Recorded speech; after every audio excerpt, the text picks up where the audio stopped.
Viewers, we are going to put the spotlight on the language of lies disguised as impartiality.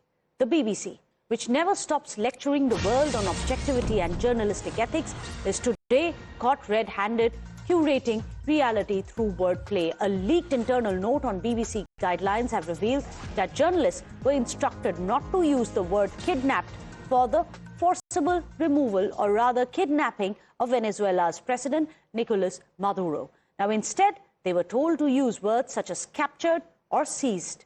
Is this neutrality or deliberate sanitization to fit the narrative? Well, these are the questions which are now arising. What does the leaked note show? Well, this note, for which Times Now cannot independently verify, has now gone viral on social media. It has been shared by British journalist Owen Jones. Well, this is a direct editorial instruction from the BBC editor's desk.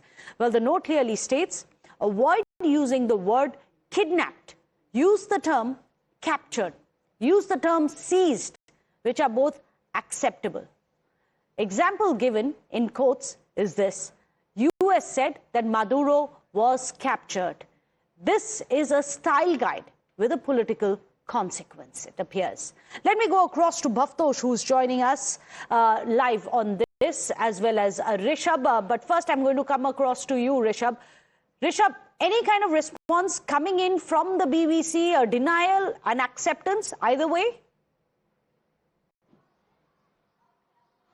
Well, a clarification for that matter, Meghna, has come in from sources within BBC. As of now, BBC officially has not reacted to this, but sources within BBC say that in the internal discussion, it was discussed that this is being done to ensure that, there is impartiality. Also, the usage of word kidnapped, it presumed that it is illegal without legal determination. This is what sources within BBC say. So this is the irony that we are talking about. So, a channel that has been passing sermons on the world to be factual, to be call spade a spade, is now shying away and actually hiding behind the style sheet and legality of things which are apparent. And an abduction is abduction. The way Maduro has been taken out of Venezuela is an abduction, but BBC is now using sugar-coated words, flowery words,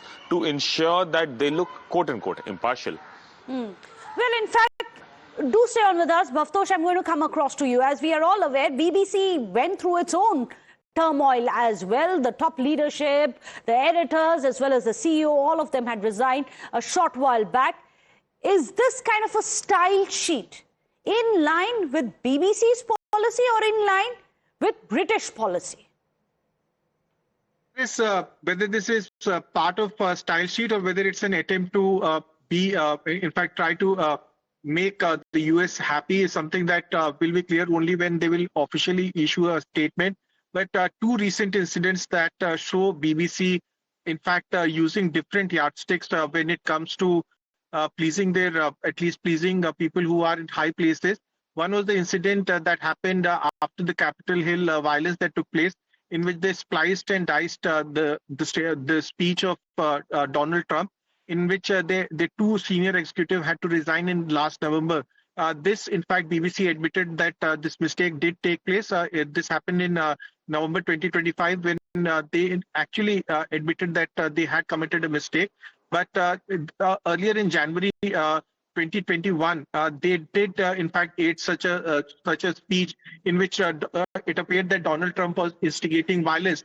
Now, again, last year in January, they aired a documentary of Gaza in which they had a bite or at least a video of a young children. That they did not even clarify that young children was a son of a Hamas minister.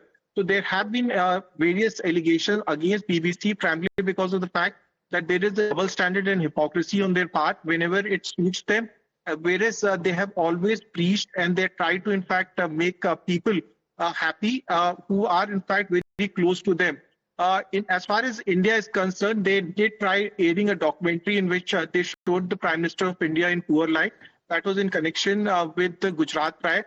that documentary was not aired in the country. And then subsequently, when the searches happened involving the Income Tax Department and subsequent investigation by the Enforcement Directorate, BBC claimed that this was a targeted attack against them. But the statement that was later issued by the Income Tax Department and Enforcement Directorate clearly showed that there was in fact a financial fraud that was committed by the BBC.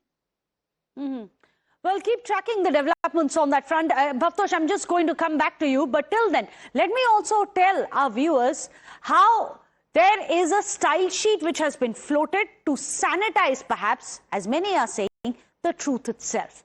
What does the style sheet say? This is the bit which is now going viral on social media. A British journalist has posted this leaked note. I'm going to show it to you, read it out for you. It says, as discussed, to ensure clarity and consistency in our reporting, please follow these guidelines when describing the recent events in Venezuela. It goes on to say, captured, in single quotes. Please attribute this to the United States. Description of the operation. Example, US said that Maduro was captured during the operation. You can use the word seized as well. It is acceptable for use in our reporting where appropriate. Avoid using the word kidnap. Thanks for keeping this in mind as you work on related stories.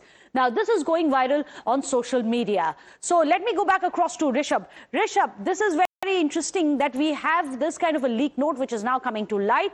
But officially speaking, we don't have any kind of a confirmation, clarification coming in except for sources. Now, many international affairs experts, remember, have opined that under international law, dragging a sitting head of state out of his country without consent and by force is indeed kidnapping.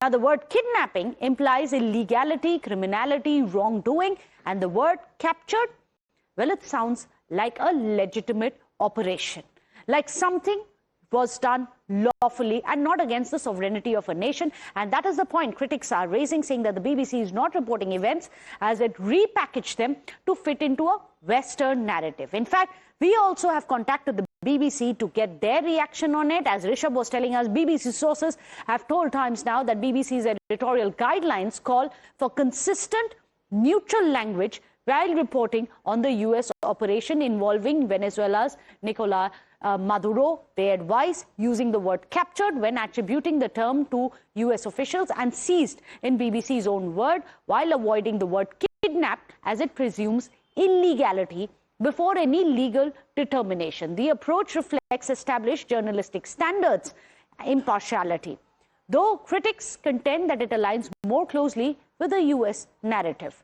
Let me go across to Rishabh. Rishabh, how do we look at this explanation, if you can call it that, a justification coming in from the BBC? Officially, too, they haven't given a justification. Unofficially, this is what they are saying. But are they trying to gloss over what seems to be an apparent political ploy behind journalistic ethics? Well, this is double standards, to say the least. The way BBC is reporting the whole Maduro episode, the way sugarcoating is being done to the event that is apparent, which is out and open in front of all of us, the way, usage of words like captured, seized being used instead of kidnapped or, the abducted being used is something that showcases the double standards. BBC has been passing sermons. BBC has been saying that this government has done this government has done that. As our senior colleague Bhavtosh was also pointing out, that there was a documentary on Indian Prime Minister, India's Modi question. Where was the legality then? Was there any legal basis to that documentary? Right. No, there weren't. But they went ahead with that. What happened to the ethics, to the journalistic line, to the the way their editorial lines have been? What happened there? So this selective choice for using journalistic ethic is something that exposes many of the critics have now pointed that out. We'll have to wait and see if officially also we get a word from the BBC. Thank you so much, Rishabh, as well as Bhavtosh, for putting all of that into context. But with that, let's move on in the bulletin. Well, it's a major setback for the DMK